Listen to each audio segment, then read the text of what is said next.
I'm a big proponent, I guess, of taking highlights from the show and compiling them all at the beginning as sort of a 30 to 60 second highlight reel. It does seem to help your engagement a little bit by throwing some teasers out there, and then you can very quickly convert those into shorts that you can upload for YouTube and TikTok or Instagram or Facebook Reels, wherever you want to put them. I have come across so many advisors who have really, really good podcasts and excellent video content on their website, but they have 25, 30, 40 listeners or viewers, and most of those are their current clients. No matter how good your content is, it is a drop of water in the ocean. Billions and billions and billions of videos that are competing for people's attention. So the chances of your podcast standing out, I mean, it's literally a needle in a haystack. Podcasting is conversational best ball. Welcome to the Advisor Advocates Podcast. I am Garrett Layell. I appreciate you being here. If this is your first time checking out the show, really appreciate your time. Hopefully you find this useful. And this is the first solo show that I have done in a little while here. I've had a run here of 3 or 4 shows in a row with having guests on, and really appreciate their time and look forward to having more guests in the future here. But while trying to get those shows out, I kind of fell behind on a few topics that I've been meaning to get out, and they're really better as probably just solo acts, although I really appreciate it and prefer it when there's someone else on the other side of the camera to have a conversation with. It's a little bit weird when it's just me talking to the camera by myself. But the show today is something that I'm really looking forward to this one. This is going to be a very candid episode, kind of showing behind the scenes of how to start a podcast, how to run a podcast. I've had a lot of advisors over the last couple of years that I've talked to that have shown an interest in starting a podcast, or they tell me they want to start a podcast, or a whole lot of people lately that have been reaching out to me asking to be a guest on this podcast or other podcasts. So with there being such an interest from a lot of different advisors on the topic, I thought, why not record a podcast episode about how to start a podcast and what the ins and outs are, and just sort of the lessons learned. I didn't get into this intentionally by any means.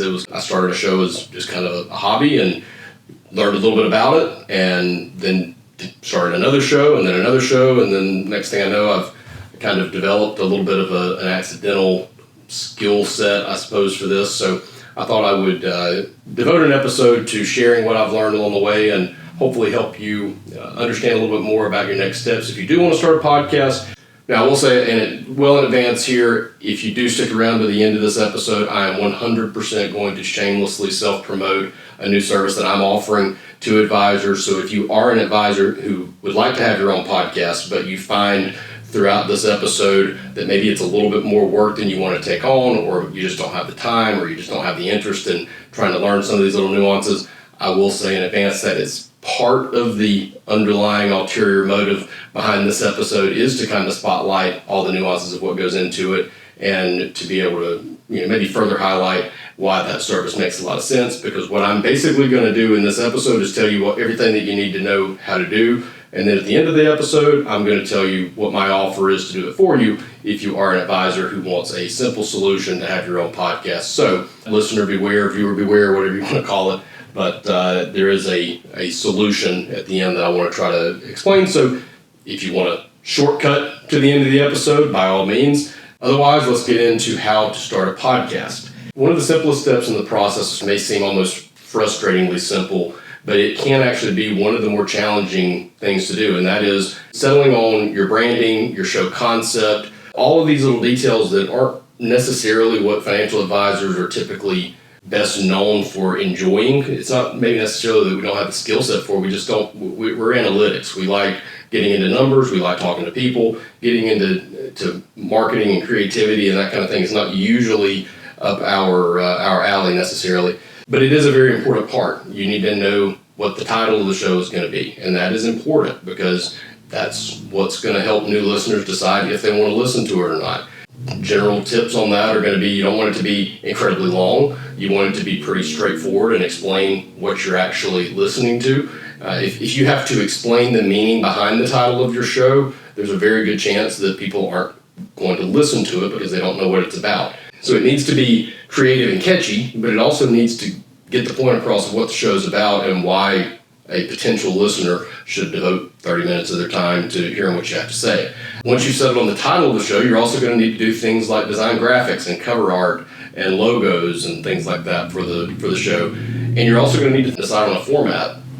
Are you going to just be talking by yourself like I am right now? Are you going to have a co-host? Are you going to bring a rotation of guests on? Are you going to have a co-host and also invite occasional guests on? What is the format going to look like? And I will just kind of share from my experience on it. I mean, I have thoroughly enjoyed having a co-host or co-hosts or at least a guest on most of my episodes, because it is very awkward sitting here in a room by yourself talking to a camera without somebody on the other side to sort of hit the ball back to you, so to speak. So I do encourage you to have a co-host or at least someone else to talk to in the episodes.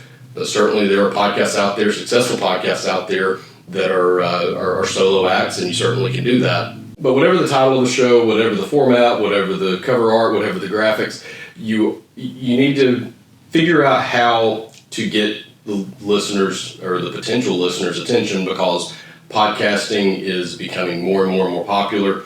The market of podcasts is becoming more and more saturated. So if you want to stand out and get people's attention and keep their attention, you're going to have something to have a knack or some way of getting through to that potential listener and standing out in the crowd, so to speak. But again, not doing it in a confusing or complicated kind of way. So once you know your theme and you have your graphics and you have all of these things set, the next step in the process is going to be recording. Now, I will say before we fully transition away from the branding that there have been a lot of shows that I did not necessarily know the titles for. I didn't necessarily know what the graphics were going to look like until I had recorded a few episodes. Sometimes recording might be a good first step. In fact, I encourage people a lot of times to just record some content and don't be in a huge rush to get it out, because sometimes in the recording of those first few shows, you will start to stumble on your branding a little bit and you'll start to sort of find your voice, as they might say. So these don't necessarily have to go in exactly this sequential order, although there are some parts of this process that are going to be a little bit of a linear progression. Don't be surprised necessarily if you get 2, 3, 4 shows into recording and then you kind of stumble on, oh, that's a better title for my show, or oh, this is something I want to do different with the theme. The branding can be a little bit of an evolving sort of fluid process. But at some point, you're going to have to record some content. One of the questions that I get a lot is what kind of equipment I use for this. And my answer is always that I've spent hundreds, maybe pushing $1,000, trying to find equipment that had higher quality video and audio than what I could record on my iPhone. So the reality is that's what I use, my iPhone. If you're watching this on YouTube, this video is being recorded from my iPhone. The audio, I'm actually pulling in from 3 different sources. So I have my AirPods in, that's connected to the device that I'm recording on. I also have another old iPhone sitting about 6 inches over my left shoulder here, and then also a $300 microphone that I bought specifically for podcasting that I am also recording on. But the difference in quality from one sound source to the other is pretty negligible. For example, this is the audio that I'm recording from my AirPods. This is the audio that's being recorded from the old iPhone that's laying on the desk. And this is the audio that is being picked up from the $300 microphone. So there's not a huge difference in the quality. And a lot of times what I'm doing in the episodes is actually overlaying the audio of a couple of different sources to kind of help smooth out some of the background noise. But there's really not a need to go spend hundreds of thousands of dollars on video equipment and microphones, because the quality is pretty decent just from what you can get on your iPhone. I did look this up at one point to kind of see what the best equipment is for videoing and for podcasting, and I believe the review that I saw, and I believe this has been true from my experience. Essentially, whatever camera and microphone is in your smartphone usually would rank about second or third if it were standalone as far as video and audio quality for microphone and video equipment. So simple solution is to just record on your phone. Now, the challenging part of recording is not necessarily the capturing of the recording itself. That's actually, like I said, pretty easy with your phone. The challenge can be the dialogue itself, especially if you are by yourself recording solo in a room by yourself like I am right now. That can be a little bit awkward and strange the first few times that you're doing it. If you do have somebody on the other side, it's just a little bit more natural. It flows a little bit more easily.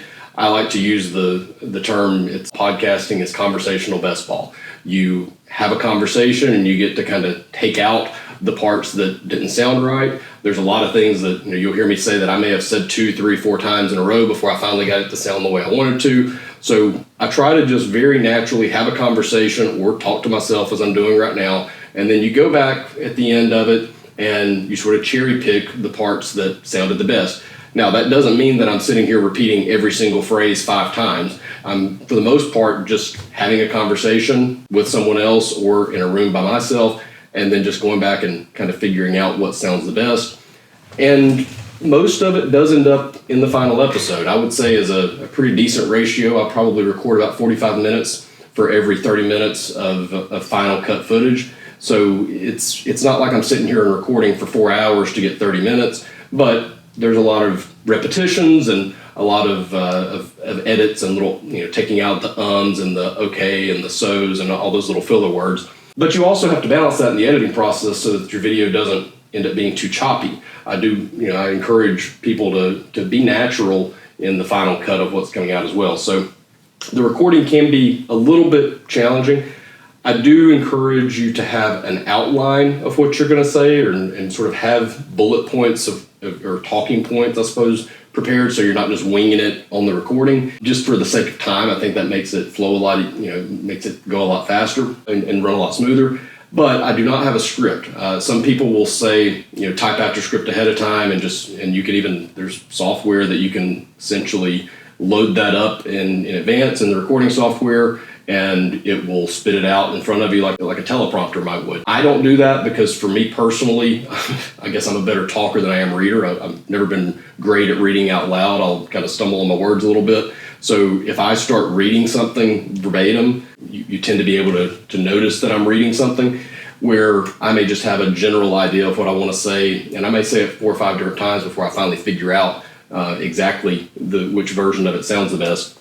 Then you're going to go to the editing process. Now, I don't really know if what I'm going to say next necessarily counts under the recording side or the editing side. They kind of go together in a way. But you can record video, record audio on your phone, and then upload it directly to your computer, and then import that into the editing software, clean it up, do what you need to do. You also can use a cloud-based recording software, and then once it's finished, you just go into the computer that you're going to edit with, and then download it straight from the cloud. I use that. I use a service called Riverside. I think there are several of these types of companies out there now that will do this cloud-based recording. Riverside acts a lot like Zoom, but with a little bit higher video and audio quality for podcasters. If you notice the shows that I've got remote guests, it would be an incredibly difficult process to have a remote guest on if I wasn't using some type of a cloud-based recording software. But even for a show like this that I'm recording solo, I'm still in my Riverside app right now recording it because it just saves me one step in the process rather than having to upload the file from my phone to some other cloud storage like G Drive or something like that. I can just take it straight from the same software that I recorded on. So that's not a necessary step, but it is, to me, it just cuts out one more step in the process. And each time you upload or download something, I have been told that can diminish the quality of the video or the audio somewhat. So the fewer times you can have to upload or download, the better. Now, editing there's a lot of different ways you can tackle the editing. I use Adobe Premiere Pro. I've been told by several people that you do not have to use Adobe Premiere Pro, that there are a lot of simpler editing softwares out there. I know that there is a Premiere Rush from Adobe, which is a little bit of a scaled down version that I have been told would certainly work for the type of editing that I'm doing. I will tell you that Adobe Premiere Pro is a monster. It is sort of to video editing, I think, what HubSpot is to marketing and CRM. It gives you thousands and thousands of tools and things that someone like me doesn't really need. But because I kind of cut my teeth and only knew Adobe Premiere Pro when I started doing this, it's actually easier for me to do that than it is to learn a simpler editing software. So you don't have to use Premiere Pro. There are a lot of apps out there that you can use. But the editing process is definitely going to be the most challenging part of all of this, because that's where you take your 45 minutes of footage or your hour of raw recording and you turn it into the final product. That's where you're going to add your graphics. That's where you're going to add your theme music. I'm a big advocate or proponent, I guess, of taking highlights from the show and compiling them all at the beginning as sort of a 30 to 60 second highlight reel to open the show. In fact, if you're listening to this show and have followed along some of the other episodes, I'd actually gotten away from that in the beginning of the Advisor Advocates podcast. And I just, in the last couple of episodes, kind of remembered that that was kind of dumb and decided to go back to that. So that 30 to 60 second highlight at the intro does seem to help your engagement a little bit by throwing some teasers out there and letting the viewer know what to expect. And they also are very convenient to have because then you can very quickly convert those into shorts that you can upload for YouTube and TikTok or Instagram or Facebook Reels, wherever you want to put them. So you can sort of multi-purpose your work there and be able to get a lot of uses and a lot of different, a lot of functionality from those little intros.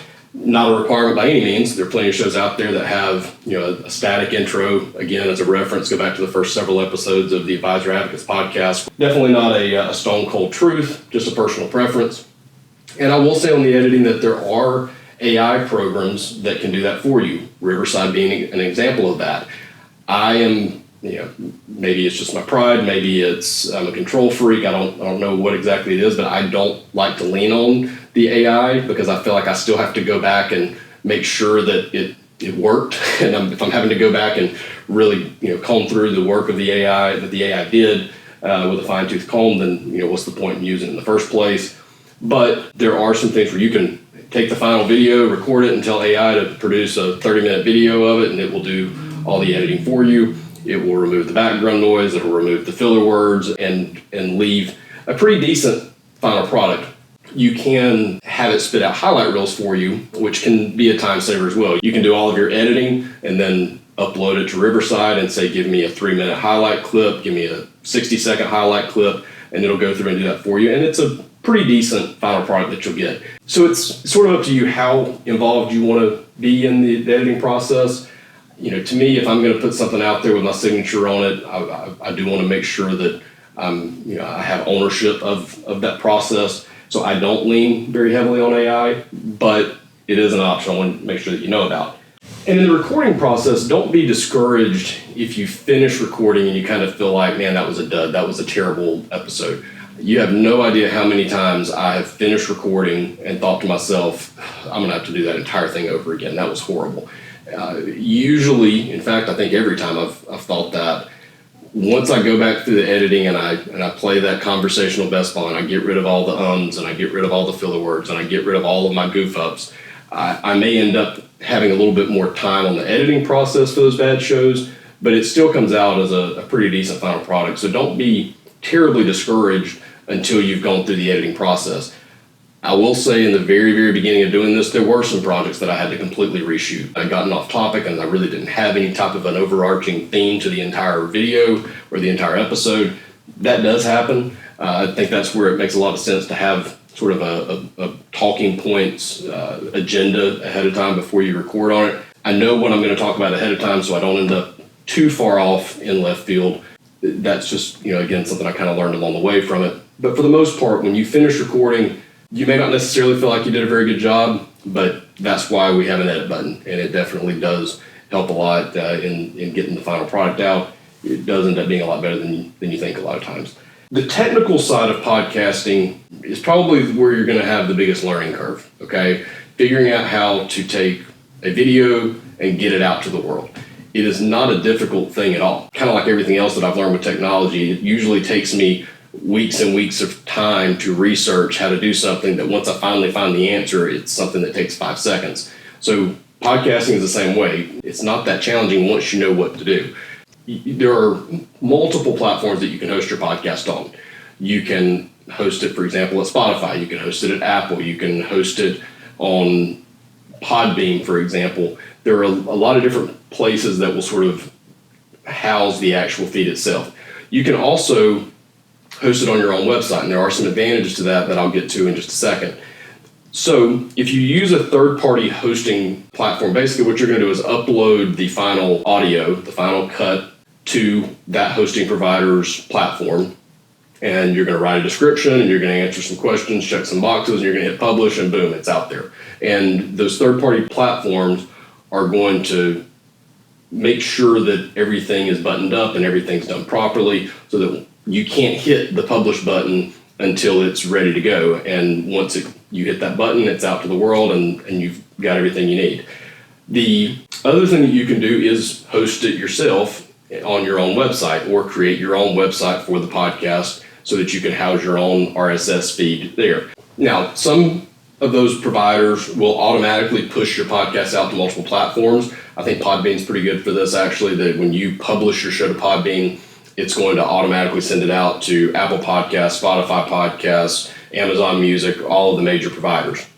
Or you may have to do that manually yourself, and that's a very simple one-time process of just copying your RSS feed, creating an account with Amazon Music, pasting your RSS feed in there and saying you want to put your podcast on that platform, and now it's there forever. And anytime you put out a new show on your primary platform, wherever you're actually hosting your show from, that will automatically push the new episodes out to all of the different ones that you've registered it with. One other thing that I've learned about this process, though, is that because an RSS feed is public, there are a lot of podcast networks that are pulling your podcast automatically, because it's just going out and scanning the universe for podcasts and compiling as many as they can into their platform as possible. So I've learned over the last several weeks that all of my shows are on a whole lot of platforms that I didn't even know were out there. So, and that's a good thing for you as the podcaster. That means that it's going out to the world and you're getting it out to a lot of people even without you having to do that. So there's a good chance that your podcast is going to get on a lot of platforms regardless. But you are going to want to make sure that it's at least on the major players: Apple Podcasts, Spotify, and Amazon Music. And then for YouTube, if you do want to have video, which I highly encourage you to do video, you're just going to have that final cut of the video, create a YouTube channel, upload the video. It usually takes 10-15 minutes for it to upload. Same process there. Write a description, answer their questions, hit publish. If you are new to YouTubing, I could probably do a whole different episode on the nuances of YouTube.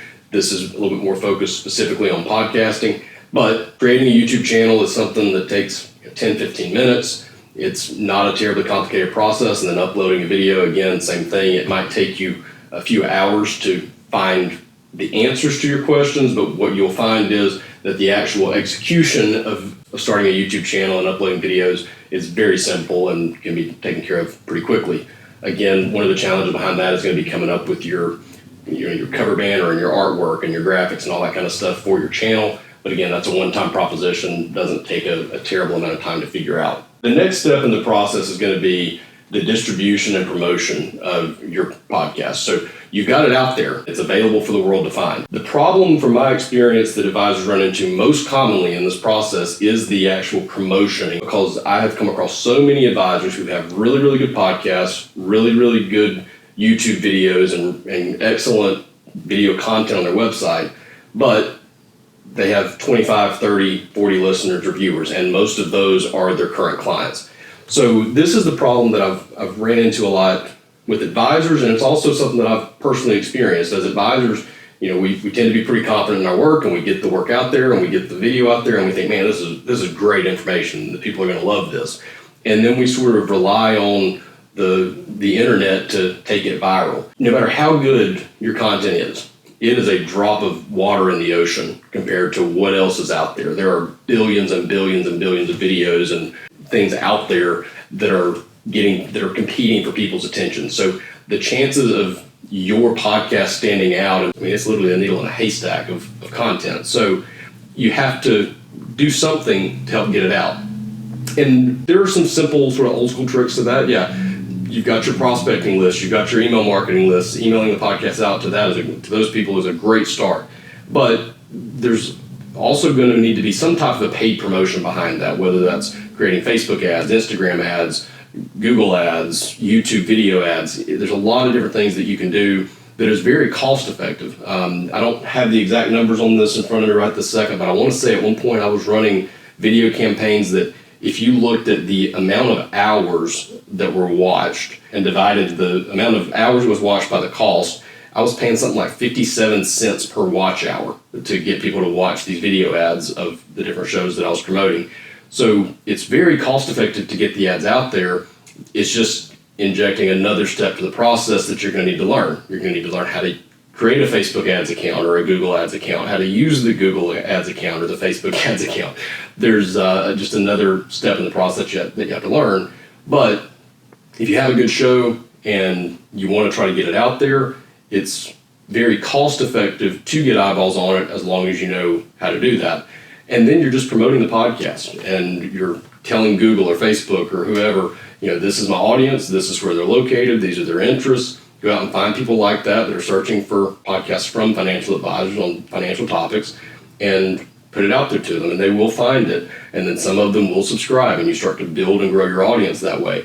But that is the part of the process that most advisors skip. They tend to create the content, put it out there, tell their friends, and expect it to go viral. And again, not picking on anybody out there, because it's exactly what I did, first several attempts of podcasting and YouTubing. So you just have to remember that it's very difficult to stand out in this very crowded content world that we're living in. So you're probably going to spend a little bit of money to grow your audience. But again, a little bit of money goes a long way in the digital marketing age, because you're not paying a lot of money for clicks. You can get people listening to your show for 50 cents, $1, and then if it is a good show, then they're going to come back and they're going to subscribe and they're going to become active members of your audience. Now, the really cool thing about digital marketing in general, and podcasting is certainly an example of that, are the analytics tracking, because now as advisors, we get to tap back into our analytical brains. Now, there's some good news and bad news on the analytics. With podcasting, I found it very difficult to compile accurate data on how much engagement and consumption there is for your podcast. And there's a pretty simple technical reason for that, and that is that podcasts go out there and your goal is to get people to download the podcast. Well, once they download it to their device, you don't know what they did with it. So you don't necessarily know, did they download it and listen to it 87 times, or did they download it and never open it a single time after they downloaded it? But the other side of this is you can go to each provider themselves and see some level of analytics tracking. So for example, if your show's on Apple Podcasts, you can create an account to track your analytics from Apple Podcasts, and it will tell you of the, how many times their users downloaded your show, how long they listened, how engaged they were, how active they were, how many subscribers you have on their platform. But that's not going to take into account any of the downloads from Spotify. So you have to have sort of an account with each platform. Well, if you go back to where I said a minute ago, there's a lot of platforms out there that are pulling your show that you may not even necessarily know about, and you don't have any way of logging in to see how actively engaged that audience was. And I'll give you an example, because I Googled one of my shows a while back, and I found a platform that it was on, and I went to listen to it, and sure enough, there was like a video ad I had to listen to before I could even get to my own show. So your show's going to be out there in a lot of different places, and you're not necessarily going to know how many times it was listened to at the global level. But going back to that distribution and the technical side of it, if you do start your own website for the show and on your own RSS feed, your RSS feed will be able to be tracked so you can see how many total people are subscribed. So one of my shows, for example, has 1,500 or 2,000 subscribers, but if I go to Apple, it says I've got 48 listeners. If I go to Spotify, it says I've got 27 listeners. If I go to YouTube, it says I've got 13. So I don't necessarily know where all these listeners are or where all these subscribers are, but all these metrics do give you at least something to track your progress over time. So you can see, okay, I started with 27 Apple subscribers and now I've got 113, and I started with 24 on Spotify and now I've got 512, and I started with 2,000 global listeners and now I've got 25,000 global listeners. So at least you can sort of spot trends in that data. If you have your own website hosting it, you can also track the engagement through Google Analytics to tell you how long people stayed on your website and which pages they clicked on and which episodes they listened to. So there's a lot of things that you can do on the analytics side to help if you have a guru that knows how to help you do that, or if you have the technical expertise to set up your own Google Analytics account. So there are a lot of different ways that you can sort of track your growth over time, but it is pretty challenging to aggregate all that for podcasting. Now, YouTube is totally different. YouTube is ran by Google. Everything is uploaded and housed on their website. So when you upload a video to YouTube, you can see exactly how many times it was watched, exactly how long each viewer watched, where they dropped off, what the engagement rates were, what the click-through rate was.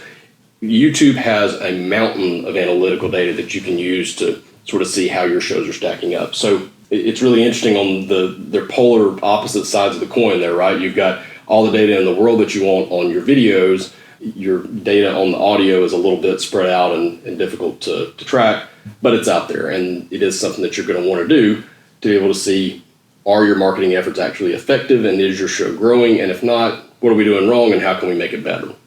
Now, finally, I said that I was going to shamelessly self-promote at the end of this, so this is the part where we do that. I know this is a lot, and if you are brand new to this and you've never looked into podcasting before, then yeah, that's a lot. And it's going to take a long time to figure out how to do all these little things. You're probably going to make some mistakes. You're going to hit some roadblocks, and you're going to have to spend hours trying to figure out how to fix it. And I did not just wake up one day with this information. This is something that I have been chipping away at and just gradually learning over 7-8 years now. So I've created a solution.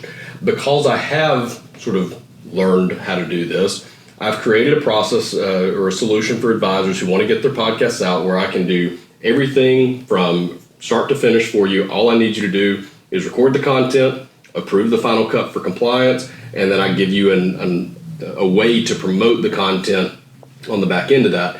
I'll put a link to this website in the description here so you can explore it for yourself. But here's the Cliff Notes version. If you would like to work with me on starting your own podcast, we will spend a little bit of time getting to know each other, kind of talking through the theme for your show. I can help you coming up with the title, and we can kind of brainstorm some ideas for that. I can create the cover art and all of the graphics and all that kind of stuff that you're going to need for you, and then give you access to my Riverside account and sit in as your producer, ride shotgun with you during the recording process. Then I can download that from my Riverside account, do all the editing work for you, send it to you for final approval.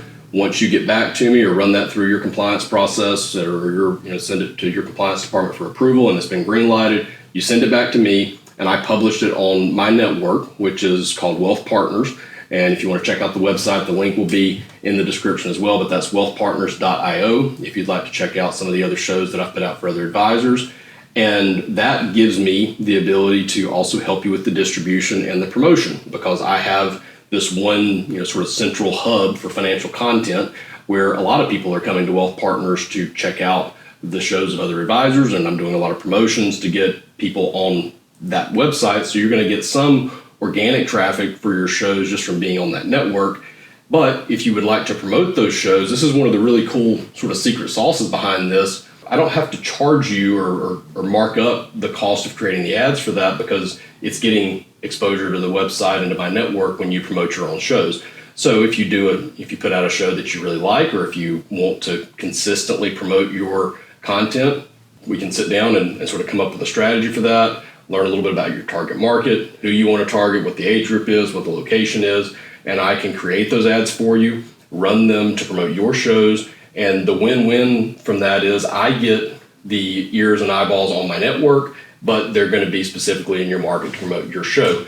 So you're getting organic traffic from other visitors to the site, but then you can also pay to promote your own content within that ecosystem, and I don't need to mark that up. So if you tell me you want to spend $1,000, I will create a $1,000 budget, run exactly $1,000 worth of advertising for it, and do all of the setup work and all that for you without charging anything for that service, because I'm benefiting from getting eyeballs on the website and growing my own audience. So if you are interested in starting a podcast, but it feels like it's a little bit overwhelming, this is a solution that I've created to offer sort of the turnkey podcasting for financial advisors, where we take care of everything from show design and concept, recording, editing, and then the distribution side. All we need you to do is record, approve, and then promote if you would like.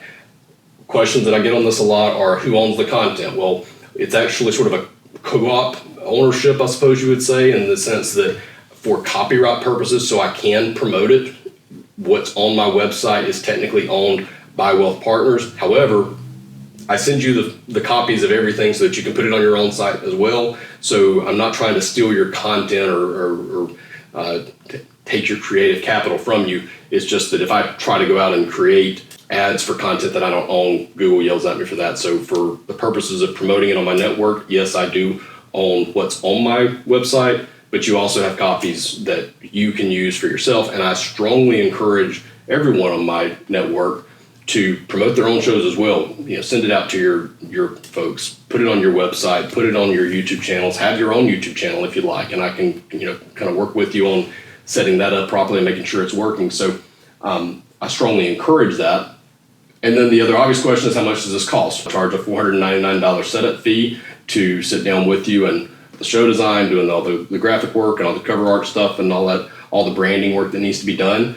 And then if you want to do a monthly show, it's $399 a month. If you want to do a bi-weekly show, it's $499 a month. And if you want to do a weekly show, it's $599 a month.